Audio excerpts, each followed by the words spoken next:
ആഭ്യന്തരമന്ത്രിയും കോൺഗ്രസിൻ്റെയും U D എഫിൻ്റെയും സമുന്നത നേതാവുമായ ശ്രീ രമേശ് ചെന്നിത്തലയാണ് ഇന്ന് നമ്മളോടൊപ്പം.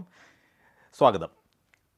അരുവിക്കര ഈ വരുന്ന ഈ രാഷ്ട്രീയ സാഹചര്യത്തിൽ വളരെയധികം പ്രാധാന്യം ഉൾക്കൊള്ളുന്നുണ്ട്.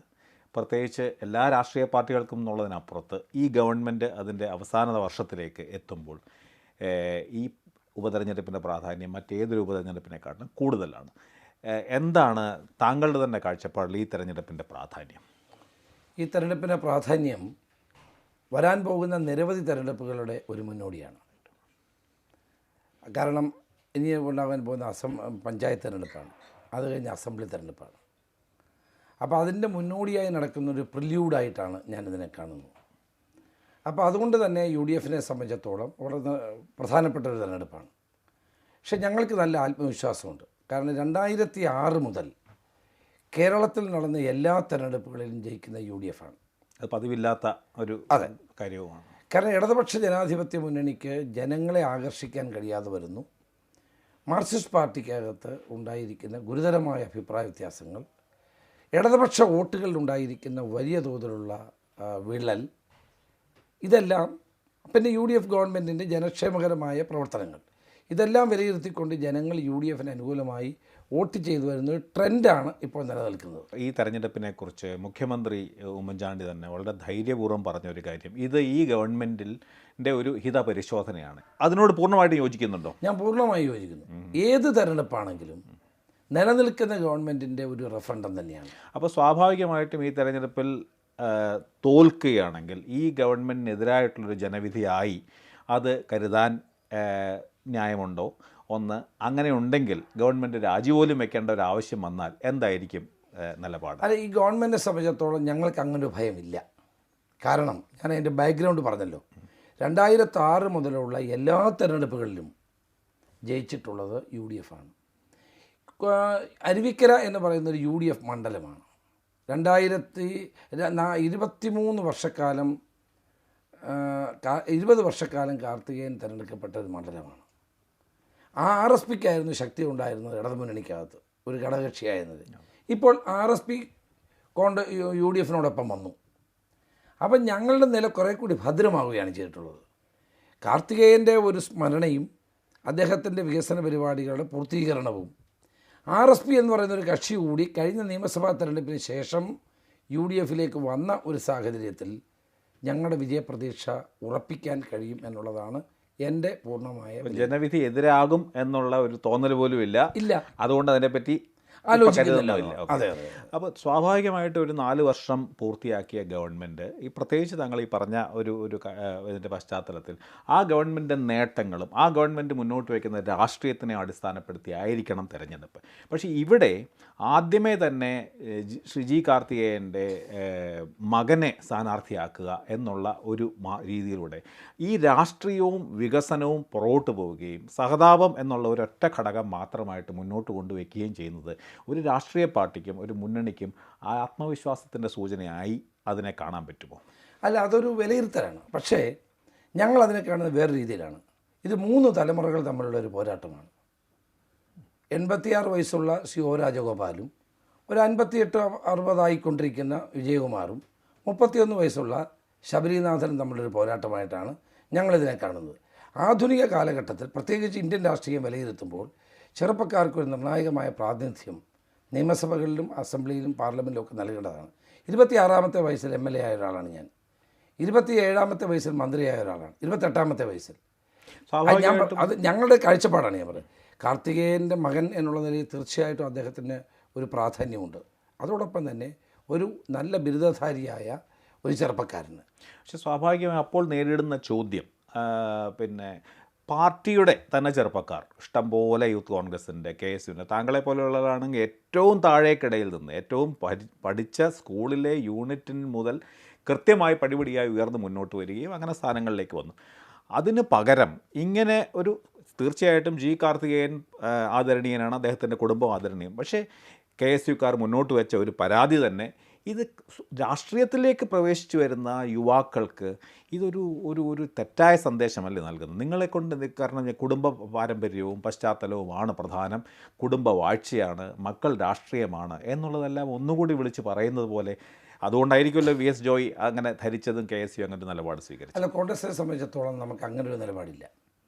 ഞങ്ങളങ്ങനെ സ്ഥിരമായി അങ്ങനെ മക്കൾ രാഷ്ട്രീയത്തിലൂടെ ആളുകൾ വളരെ കുറവാണ് ഇതിനകത്ത് വരുന്നത്. പക്ഷേ ചില അനിവാര്യമായ സന്ദർഭങ്ങളിൽ അത്തരം ഞങ്ങൾ ചിന്തിച്ചിട്ടുമുണ്ട്.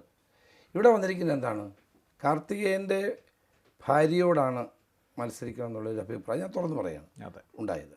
പക്ഷെ അവർക്ക് ആരോഗ്യപരമായ കാരണങ്ങളാലും മറ്റ് വികാരപരമായ കാരണങ്ങളാലും അവരത് നിഷേധിച്ച സന്ദർഭത്തിൽ സ്വാഭാവികമായി ഉയർന്നു വന്നൊരു പേരാണ് ശബരിനാഥൻ്റെ പേര്. അദ്ദേഹത്തിന് ഒരു ബാക്ക്ഗ്രൗണ്ട് ഉണ്ട്, കെ എസ് യുവിനകത്ത് പ്രവർത്തിച്ച ഒരു ബാക്ക്ഗ്രൗണ്ട് ഉണ്ട്. പക്ഷേ ഫുൾ ടൈം പ്രവർത്തകനല്ലായിരുന്നു, മറ്റൊരു ജോലിയിടത്ത് ജോലി ചെയ്തുകൊണ്ടിരിക്കുകയായിരുന്നു. പക്ഷെ ഞാൻ പറഞ്ഞതുപോലെ ഞങ്ങളുടെ ഒരു കാൽക്കുലേഷനിൽ പുതിയ വോട്ടർമാരെ സ്വാധീനിക്കാൻ അഭ്യസ്തവിദ്യനായൊരു ചെറുപ്പക്കാരൻ്റെ സാന്നിധ്യം നന്നായിരിക്കുമെന്നുള്ളതാണ് ഞങ്ങളുടെ വിലയിരുത്തൽ. കെ എസ് യുവിൻ്റെ അഭിപ്രായത്തെ ഒന്നും ഞാൻ എതിർക്കുന്നില്ല. കോൺഗ്രസ് ഒരു ജനാധിപത്യ പാർട്ടിയാണ്, അവർക്ക് പറയാനുള്ള അഭിപ്രായമുണ്ട്. പക്ഷേ പാർട്ടി ഒരു തീരുമാനമെടുത്താൽ എല്ലാവരും ഒറ്റക്കെട്ടായിട്ട് ഒരുമിച്ച് നിന്ന് പ്രവർത്തിക്കുകയും ചെയ്യും. താങ്കൾ പറഞ്ഞതിൽ നിന്ന് ഒരല്പം ഒരു വൈരുദ്ധ്യമുള്ളത്, ചെറുപ്പക്കാരെ കൊണ്ടുവരിക എന്നുള്ളതായിരുന്നു പ്രധാന പരിഗണന എന്ന് പറയുമ്പോൾ താങ്കൾ തന്നെ പറയുന്നു ഡോക്ടർ സുലേഹയെ കൊണ്ടുവരായിരുന്നു ആദ്യ ശ്രമം. അപ്പോൾ തീർച്ചയായിട്ടും സഹതാപം അല്ലെങ്കിൽ കാർത്തികേയൻ്റെ ഭാര്യ, കുടുംബം അല്ലെങ്കിൽ മക്കൾ എന്നുള്ളതായിരുന്നു പ്രാഥമിക ഘടകം എന്നുള്ളതിനെപ്പറ്റി ഇപ്പോൾ സംശയമില്ലാത്ത രീതിയിൽ അങ്ങനെ പറഞ്ഞില്ല. തെരഞ്ഞെടുപ്പ് വരുമ്പോൾ പല സ്ഥാനാർത്ഥികളെ പറ്റി നമ്മൾ ആലോചിക്കും. പല ആളുകൾ, ഇപ്പം സുലേഖയുടെ പേര് മാത്രമല്ല മറ്റു പലരുടെയും പേരുകൾ ഉയർന്നു വന്നിരുന്നു. ഞാൻ പറഞ്ഞത് അപ്പോൾ അതിന് ഞങ്ങൾ പല തരത്തിൽ വിലയിരുത്തിയിട്ടുണ്ട്. ആ വിലയിരുത്തൽ വന്ന ഒരു പ്രധാനപ്പെട്ട ഘടകമാണ് യങ് ആയിട്ടുള്ള എൻ്റർപ്രൈസിങ് ആയിട്ടുള്ള ഒരു ചെറുപ്പക്കാരനെ നിർത്തുന്നതായിരിക്കും കുറേ കൂടി ഗുണകരം എന്നുള്ള വിലയിരുത്തലാണ് ഞങ്ങൾ. ഇപ്പോൾ എന്തുകൊണ്ടാണ് വിജയകുമാറിനെ നിർത്തിയത്? വിജയകുമാറിന് പകരം വേറെ മധുവിനെ പോലുള്ള എത്രയോ സ്ഥാനാർത്ഥികൾ അവിടെ ഉണ്ടായിരുന്നു. അപ്പോൾ സ്വാഭാവികമായും അതിനൊരു വിജയസാധ്യത കൂടെ കണക്കിലെടുത്തുകൊണ്ടായിരിക്കാമല്ലോ. ജി കാർത്തികേയൻ തന്നെ മക്കൾ രാഷ്ട്രീയത്തിനെതിരായി നിന്ന ഒരാളാണ് എന്നുള്ളതിനെപ്പറ്റി നമുക്കൊക്കെ അറിയാം. അപ്പോൾ കാർത്തികേയനും താങ്കളും അടക്കമുള്ള തിരുത്തൽവാദികളുടെ അന്നത്തെ ആ കാലത്തെ പ്രധാനപ്പെട്ട മുദ്രാവാക്യവും പ്രധാനപ്പെട്ട നിലപാടും ആശയപരമായിട്ടുള്ള നിലപാട് തന്നെ ശ്രീ കെ കരുണാകരൻ തൻ്റെ മകനെ അതിര് കടന്ന് മുന്നോട്ട് കൊണ്ടുവരാൻ ശ്രമിക്കുന്നു. നിങ്ങളെപ്പോലെ ജീവിതം മുഴുവൻ രാഷ്ട്രീയത്തിന് ഒഴിഞ്ഞു വെച്ചവർ പിന്നോക്കം പോകുന്നതിനൊക്കെ വഴിവെക്കുന്നു. അങ്ങനെയാണ്. അപ്പോൾ ജി കാർത്തികേയന് തന്നെ ഒരു പക്ഷേ ഇഷ്ടപ്പെടാൻ സാധ്യതയില്ലാത്തൊരു തീരും. അതുപോലെ തന്നെയാണ് ശ്രീ രമേശ് ചെന്നിത്തലയുടെ കാര്യവും. മക്കൾ രാഷ്ട്രീയത്തിനെതിരെ നിലപാട് സ്വീകരിച്ച് കേരള രാഷ്ട്രീയത്തിൽ ഒരു പുതിയ ആശയം മുന്നോട്ട് വെച്ച ആളെന്ന നിലയ്ക്ക് ഈ പ്രശ്നത്തിനെ എങ്ങനെ കാണുന്നു? തീർച്ചയായിട്ടും ഞങ്ങൾ ആ ഒരു കാലഘട്ടത്തിൽ ശ്രീ കെ കരുണാകരൻ്റെ ഭരണകാലത്തുണ്ടായ ചില തെറ്റായ പ്രവണതകൾക്കെതിരായിട്ടാണ് കാർത്തികേയനും ഞാനും ഷാനവാസും ഞങ്ങൾ 3 പേരായിരുന്നു തിരുത്തൽവാദ പ്രസ്ഥാനം കോൺഗ്രസ്സിനകത്ത് ആരംഭിച്ചത്. അത് വളരെ ശക്തമായി ജനങ്ങളുടെ മുമ്പിൽ അവതരിപ്പിക്കുകയും ചെയ്ത ആളുകളാണ്. ഒന്നും തെറ്റൊന്നുമല്ല, ഞാനത് എപ്പോഴും തെറ്റാണെന്ന് വിശ്വസിക്കുന്ന ഒരാളല്ല. അന്ന് പാർട്ടിക്കകത്തും ഗവൺമെൻറ്റിനകത്തും ഉണ്ടായ തെറ്റായ പല പ്രവണതകൾക്കുമെതിരായിട്ടുള്ള ശക്തമായ ഒരു യുവജന മുന്നേറ്റം തന്നെയായിരുന്നു അത്. പക്ഷേ അതും ഇതും തമ്മിൽ വളരെ വ്യത്യാസമുണ്ട്. ഇത് കാർത്തികേയൻ സ്വകാര്യമായി ഇൻ്റർവ്യൂവിൽ പറഞ്ഞിട്ടുണ്ട്, എനിക്ക് എൻ്റെ മകന് രാഷ്ട്രീയത്തിൽ താല്പര്യമുണ്ടെന്ന് പറഞ്ഞിട്ടുണ്ട്. അതല്ലാതെ അദ്ദേഹം തൻ്റെ സ്വന്തം മകനെ പ്രൊമോട്ട് ചെയ്യാൻ ശ്രമിച്ചിട്ടില്ല. ഒരാൾ പ്രൊമോട്ട് ചെയ്യുമ്പോഴാണ് അതിനകത്ത് ഒരു അഭിപ്രായ വ്യത്യാസം നിലനിൽക്കുന്നത്. ഇത് കാർത്തികേയൻ്റെ മരണത്തിന് ശേഷം സ്ഥാനാർത്ഥികളെ ഞങ്ങൾ തീരുമാനിച്ചതാണ്. അവരൊരിക്കലും ഇന്നയാളിനെ സ്ഥാനാർത്ഥിയാക്കണമെന്ന് അവരോ കുടുംബമോ ആവശ്യപ്പെട്ടിട്ടില്ല. ഞങ്ങളുടെ വിലയിരുത്തലിൽ ഒരു ചെറുപ്പക്കാരൻ വരണം, അത് കാർത്തികേയൻ്റെ മകനാണെങ്കിൽ കുറേ കൂടി സ്വീകാര്യമായിരിക്കും എന്നുള്ള കണക്കുകൂട്ടലിലാണ് ഞങ്ങൾ മുന്നോട്ട് വന്നത്. തിരുത്തൽവാദം ഒരിക്കലും തെറ്റാണെന്ന് ഞാൻ വിശ്വസിക്കുന്നില്ല. അത് ആ കാലഘട്ടത്തിൻ്റെ ഒരു അനിവാര്യതയായിരുന്നു. അത് കേരളത്തിലെ കോൺഗ്രസ് പ്രസ്ഥാനത്തെ ഗുണപരമായി സ്വാധീനിച്ചിട്ടുണ്ടെന്നുള്ള വ്യക്തമായ അഭിപ്രായം എനിക്കിപ്പോഴുമുണ്ട്, എന്നുമുണ്ട്. ഇപ്പോൾ ഈ തെരഞ്ഞെടുപ്പിൽ ഏറ്റവും പ്രധാനപ്പെട്ട ഒരു പ്രശ്നമായിട്ട് UDFന് മുമ്പിൽ ഉന്നയിക്കപ്പെട്ടിരിക്കുന്നത് UDF സർക്കാരിനെതിരായിട്ടുള്ള അഴിമതി ആരോപണങ്ങളാണ്. ഒരുപക്ഷെ സമീപകാലത്ത് ഏറ്റവും കൂടുതൽ അഴിമതി ആരോപണങ്ങൾ നേരിടുന്ന ഒരു സർക്കാരാണത്. അതിൽ പ്രത്യേകിച്ചും മിക്കവാറുമുള്ള എല്ലാ പ്രധാനപ്പെട്ട അഴിമതികളുടെയും കേന്ദ്ര ബിന്ദുവായി മുഖ്യമന്ത്രിയും മുഖ്യമന്ത്രിയുടെ ഓഫീസും എത്തിച്ചേർന്ന ഒരവസ്ഥ കേരളത്തിൽ ഇതിനു മുമ്പ് ഉണ്ടായിട്ടേയില്ല. പല സർക്കാരിലും അഴിമതി ഉണ്ടെങ്കിലും ഇതൊരു വളരെ കൃത്യമായ ഒരു രീതിയിൽ ഒരു പാറ്റേൺ ഇവിടെയൊക്കെ കാണുന്നു എന്നുള്ളൊരു പ്രധാനപ്പെട്ട പ്രശ്നമാണ്. എന്തുകൊണ്ടാണ് ഇങ്ങനെ ഒരു വലിയ ഒരു പ്രശ്നം മുമ്പിൽ നിൽക്കുമ്പോൾ അഴിമതി ഒരു പ്രശ്നമേ അല്ലെന്നും ഇതൊരു അതല്ല ഇവിടുത്തെ പ്രശ്നം എന്നുള്ള രീതിയിൽ പ്രചരണം നടത്താനും അല്ലെങ്കിൽ ഈ ഒരു പ്രശ്നത്തെ വേണ്ട പോലെ നേരിടുന്നതിലും UDFന് എന്തുകൊണ്ടാണ് ഇപ്പോഴും അതിനൊരു ശക്തിയോ ധൈര്യമോ ഇല്ലാതെ പോകുന്നത്? അല്ല, അഴിമതി ആരോപണങ്ങൾ വന്ന സന്ദർഭത്തിലൊന്നും UDF പകച്ചു നിന്നിട്ടില്ല. ആരോപണങ്ങൾ ആർക്ക് വേണേലും ഉന്നയിക്കാം, പക്ഷെ ആരോപണങ്ങൾ സത്യസന്ധമായി തെളിയിക്കപ്പെടണം. വെറും ആരോപണമാണോ ഇത്? അങ്ങനെ പറയാമോ? അല്ല, മുഖ്യമന്ത്രിയുടെ ഓഫീസിനകത്ത് ഉണ്ടായ സംഭവവികാസങ്ങൾ ഉൾപ്പെട്ട ആളുകളെ അദ്ദേഹം തന്നെ പുറത്താക്കി. നമ്മൾ ഗുഡ് ഫെയ്ത്തിൽ ആളുകളെ ഒരുപക്ഷെ നമ്മുടെ സ്റ്റാഫായി ഒരാളല്ല, ഞാൻ പറയട്ടെ. അപ്പോൾ അങ്ങനെയുള്ള ഇപ്പോൾ ജോപ്പൻ്റെ കാര്യമാണെങ്കിലും സലിം രാജിൻ്റെ കാര്യമാണെങ്കിലും അവരുടെ എല്ലാം പേരിൽ നടപടി എടുത്തിട്ടുണ്ട്. അതിനുശേഷമാണ് ഞാൻ ആഭ്യന്തരമന്ത്രിയായി വന്നപ്പോൾ ഞാൻ പേഴ്സണൽ സ്റ്റാഫിൽ വെക്കുന്നവരെ പാർട്ടിക്കാർ പറയും, പലരും പറയും, നമ്മളതൊരു ഒരു ഇൻ്റലിജൻസിൻ്റെ റിപ്പോർട്ടുകൂടെ എടുത്ത ശേഷം നമ്മൾ വെക്കുന്നതാണ്. ഒരു തിരുത്തൽ നടത്തി. കാരണം അവരുടെ ആൻറ്റിസിഡൻസ് എന്താണ്, ഇവരെങ്ങനെയുള്ളവരാണ്, ഇവരുടെ പേരിലുള്ള കേസുകളുണ്ടോ, ഇതെല്ലാം പരിശോധിച്ചിട്ട് മാത്രമേ സത്യം പറഞ്ഞാൽ പേഴ്സണൽ സ്റ്റാഫുകളെ നിയോഗിക്കാൻ പാടുള്ളൂ. അതിൽ വന്നൊരു വീഴ്ച അതിനകത്തുണ്ട്. അതുകൊണ്ടാണല്ലോ അവരുടെ പേരിൽ നടപടിയെടുക്കാൻ മുഖ്യമന്ത്രി തന്നെ മുന്നോട്ട് വന്നത്. അപ്പോൾ അഴിമതി ആരോപണങ്ങളല്ല, അഴിമതി സാധൂകരിക്കപ്പെട്ടാൽ നടപടി എടുക്കുന്നതും ജനാധിപത്യത്തിൻ്റെ ഒരു ഉന്നതമായ ഒരു മാനദണ്ഡം തന്നെയാണ്.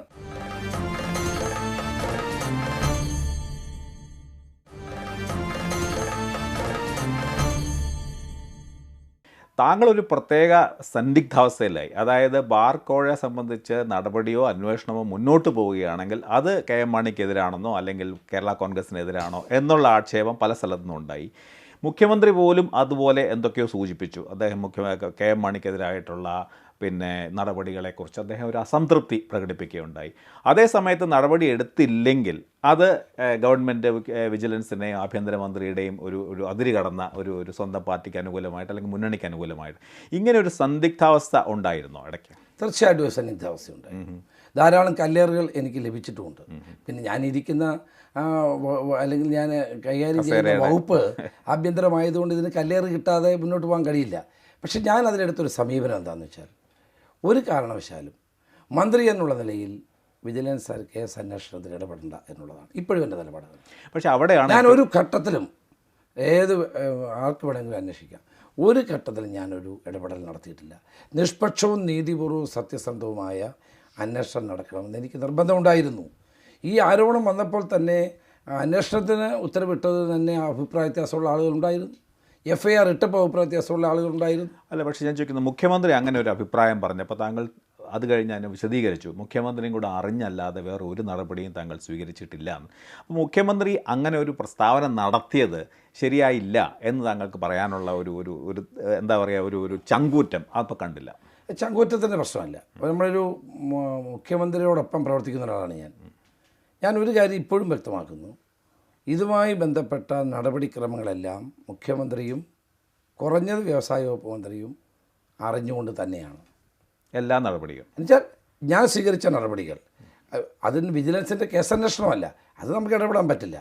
വിജിലൻസിന് കൊടുക്കാൻ അല്ലെങ്കിൽ വിജിലൻസ് നടപടികളുടെ എല്ലാ വശങ്ങളും ഇവർ രണ്ടുപേരോടൊക്കെ ഞാൻ, അതായത് ആഭ്യന്തരമന്ത്രി എടുത്ത എല്ലാ തീരുമാനവും മുഖ്യമന്ത്രിയും വ്യവസായ വകുപ്പ് മന്ത്രിയും കൂടെ അറിഞ്ഞിട്ട് തന്നെയാണ്. അല്ലാണ്ട് ഒരു തീരുമാനം ഞാൻ KM മാണിക്കെതിരായിട്ടുള്ള ആക്ഷേപം ആരോപണം പോലെ തന്നെയാണ് എക്സൈസ് മന്ത്രി K ബാബുവിനെതിരായിട്ടും ആരോപണം വന്നത്. പക്ഷേ ഇപ്പോൾ കേൾക്കുന്നത് അദ്ദേഹത്തിനെ വിജിലൻസ് പൂർണ്ണമായിട്ടും കുറ്റവിമുക്തനാക്കിക്കൊണ്ടുള്ള ചില നടപടികളാണ് സ്വീകരിക്കുന്നത്. KM മാണിയുടെ കാര്യത്തിലുണ്ടായതുപോലെ അല്ല.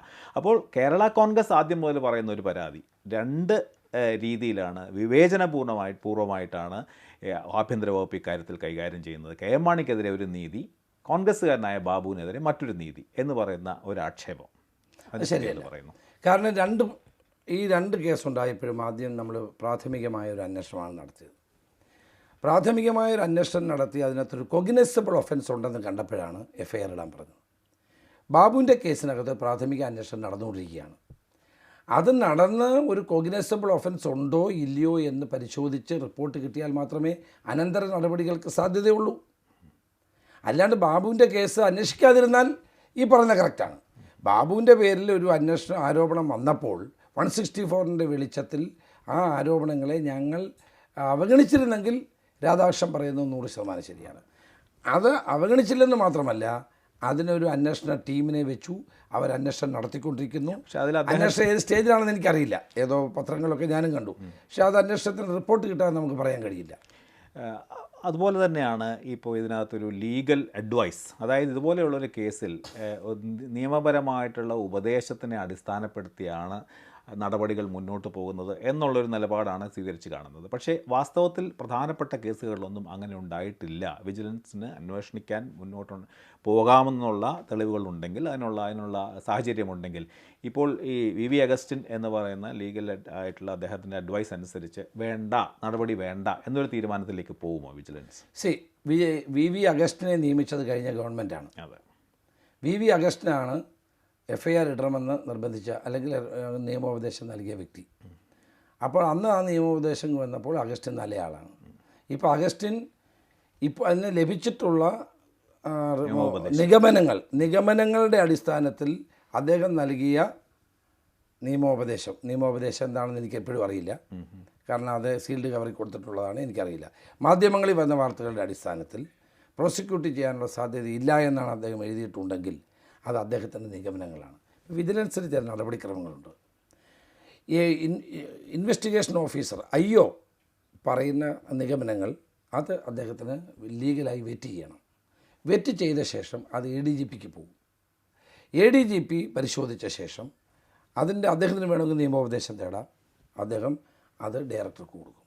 ഡയറക്ടർ അന്തിമമായി ഈ കാര്യത്തിൽ ഒരു തീരുമാനം, നിയമോപദേശവും മറ്റു കാര്യങ്ങളും കോടതി വിധികളും വിജിലൻസ് മാനുവലും എല്ലാം പരിശോധിച്ച ശേഷം ഒരു തീരുമാനം എടുക്കും. എന്നിട്ട് തിരിച്ച് IOക്ക് കൊടുക്കും. ഇൻവെസ്റ്റിഗേഷൻ ഓഫീസറാണ് കോടതിക്ക് കൊടുക്കേണ്ടത്. അപ്പോൾ ഈ ബാർക്കോഡ് കേസിൽ മാത്രമല്ല, എല്ലാ കേസിലും വിജിലൻസ് സ്വീകരിക്കുന്ന നടപടിക്രമം ഇതാണ്, ഇങ്ങനെയാണ്. അപ്പോൾ ഈ നിയമോപദേശത്തിൻ്റെ വി അഗസ്റ്റിൻ്റെ നിയമോപദേശത്തിൻ്റെ പേരിൽ മാത്രം ഈ വിജിലൻസ് അന്വേഷണം അവസാനിക്കും എന്നുള്ള ധാരണ ശരിയല്ല. ഇതിന് മുകളിൽ ഇനിയും 2 തട്ടൂടുണ്ട്. ADGP ദർവേസ് സാഹിബിൻ്റെ പരിശോധനയും, അദ്ദേഹത്തിന് വേണമെങ്കിൽ ലീഗൽ ഒപ്പീനിയൻ ചോദിക്കാം, ഡയറക്ടർക്ക് വേണമെങ്കിൽ ലീഗൽ ഒപ്പീനിയൻ ചോദിക്കാം, അദ്ദേഹത്തിന് വിലയിരുത്തലുണ്ടാകും. അതിൻ്റെ എല്ലാം അടിസ്ഥാനത്തിലാണ് ഫൈനലായ റിപ്പോർട്ട് കോടതിയിൽ കൊടുക്കാൻ ഇൻവെസ്റ്റിഗേഷൻ ഓഫീസറെ. ഇത് അറിയാൻ പാടില്ലാത്തത് കൊണ്ടാണ് ആളുകൾ വ്യത്യസ്തമായി പറയുന്നത്.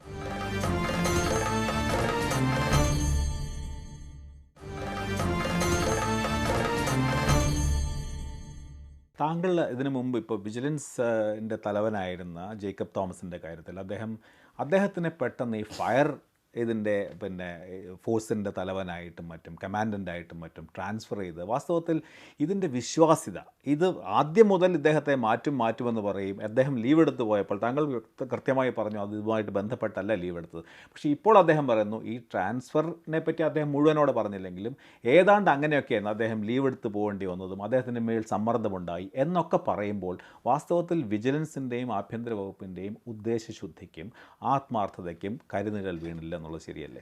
അത് സത്യത്തിൽ ആദ്യം മുതൽ ഈ കേസ് മാധ്യമങ്ങൾ ശരിയായ നിലയിൽ കാണാത്തതുകൊണ്ടാണ്. കാരണം വിജിലൻസിൽ 2 ADGP, ഇന്ന് ഞാൻ അസംബ്ലിയിലും അത് വിശദീകരിച്ചു, 2 ADGPമാരാണ്, ഒരു ഡയറക്ടറുമാണുള്ളത്. തിരുവനന്തപുരം മുതൽ എറണാകുളം വരെ ഒരു ADGP, എറണാകുളം മുതൽ കാസർഗോഡ് വരെ വേറൊരു ADGP. ജേക്കബ് തോമസിന് ഒരു ഘട്ടത്തിലും KM മാണി സാറിൻ്റെ കേസുമായ അന്വേഷണത്തിന് ചുമതലയില്ലായിരുന്നു. ഒരു ഘട്ടത്തിലും ഇല്ലായിരുന്നു. ഒരു ഘട്ടത്തിലും അദ്ദേഹത്തിന് ചുമതലയില്ലായിരുന്നു. അദ്ദേഹത്തോട് ഈ കാര്യങ്ങൾ അന്വേഷണത്തിനുള്ള യാതൊരു ഉത്തരവാദിത്വവും അദ്ദേഹത്തിനില്ലായിരുന്നു. പക്ഷേ അദ്ദേഹത്തിന് ബാബുവായ അന്വേഷണത്തിന് അതുണ്ട്. പക്ഷേ ആളുകൾ തെറ്റിദ്ധരിക്കുകയാണ്. പക്ഷെ അദ്ദേഹം ഇപ്പോൾ പറഞ്ഞതിനെ അതെനിക്കറിയില്ല, അദ്ദേഹം എന്താ പറഞ്ഞതെന്നുള്ളത് ഇനി പരിശോധിക്കണം. അദ്ദേഹം പറഞ്ഞ സമ്മർദ്ദങ്ങളുണ്ടായിരുന്നു. ഏത് കാര്യത്തിൽ സമ്മർദ്ദം ഉണ്ടായിരുന്നു? കാരണം അദ്ദേഹത്തിന് ചുമതലയുള്ള കേസല്ലല്ലോ. മാണി സാറിൻ്റെ കേസിൽ അദ്ദേഹത്തിന് ചുമതലയില്ല, അദ്ദേഹത്തിന് യാതൊരു ഉത്തരവാദിത്വവും ഇല്ല. ബാബുവിൻ്റെ കേസിലായാലോ? ബാബുവിൻ്റെ കേസിൽ എന്താ ഉള്ളതെന്ന് അദ്ദേഹം പറയട്ടെ, എന്ത് സമ്മർദ്ദം ഉണ്ടായെന്ന് പറയട്ടെ. ബാബുവിൻ്റെ കേസിൽ പറഞ്ഞതിന് ശേഷം താങ്കൾ അദ്ദേഹത്തിനോട് ഇല്ല, ഞാൻ ചോദിച്ചിട്ടില്ല. വരട്ടെ. അല്ല, ഇതിനു മുമ്പ് ഞാൻ പറയുന്നത് ഞാനത് പൂർത്തീകരിച്ചോട്ടെ.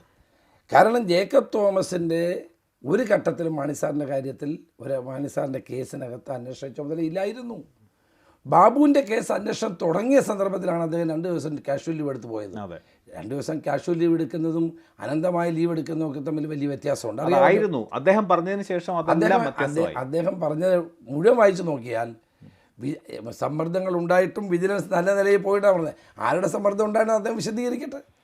അപ്പോൾ അദ്ദേഹത്തിൻ്റെ പുറത്ത് യാതൊരു സമ്മർദ്ദവും ഇല്ലായിരുന്നു എന്ന് തന്നെ എനിക്കറിയില്ല അങ്ങനെ സമ്മർദ്ദം ഇല്ലായിരുന്നു എന്ന് പറയാൻ ഉറപ്പുണ്ടോ? എനിക്കറിയില്ല. വകുപ്പിൻ്റെ തലവൻ എന്നുള്ള നിലയിൽ ഞാനൊരു സമ്മർദ്ദം ആരുടെയും പുറത്ത് ചെലുത്തിയിട്ടില്ല.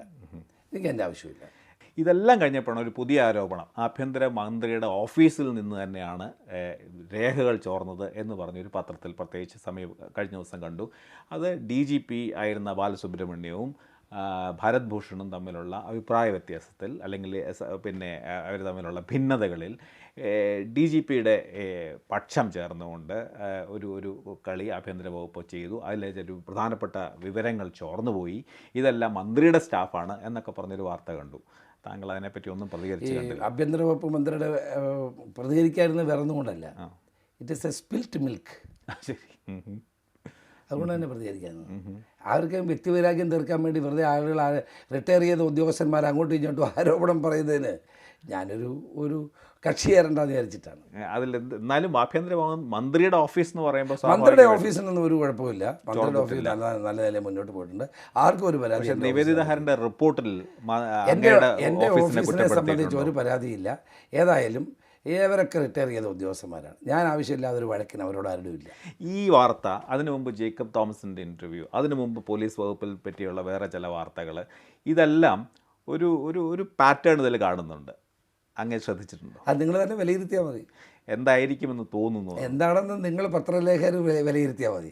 18 മാസക്കാലമായി പ്രത്യേകിച്ച് ഭരണമുന്നണിയും കോൺഗ്രസിനെയും വളരെയധികം പിന്തുണയ്ക്കുന്നു എന്ന് കരുതപ്പെടുന്ന ചില സ്രോതസ്സുകളിൽ നിന്നാണ് ഈ ആക്രമണം വന്നിരിക്കുന്നത്. 18 മാസമായി ഒരു പ്രതിപക്ഷത്തിന് പോലും എന്നെപ്പറ്റിയോ എൻ്റെ പ്രവർത്തനങ്ങളെപ്പറ്റിയോ യാതൊരു അഭിപ്രായ വ്യത്യാസം ഉണ്ടെന്ന് എനിക്ക് തോന്നുന്നില്ല.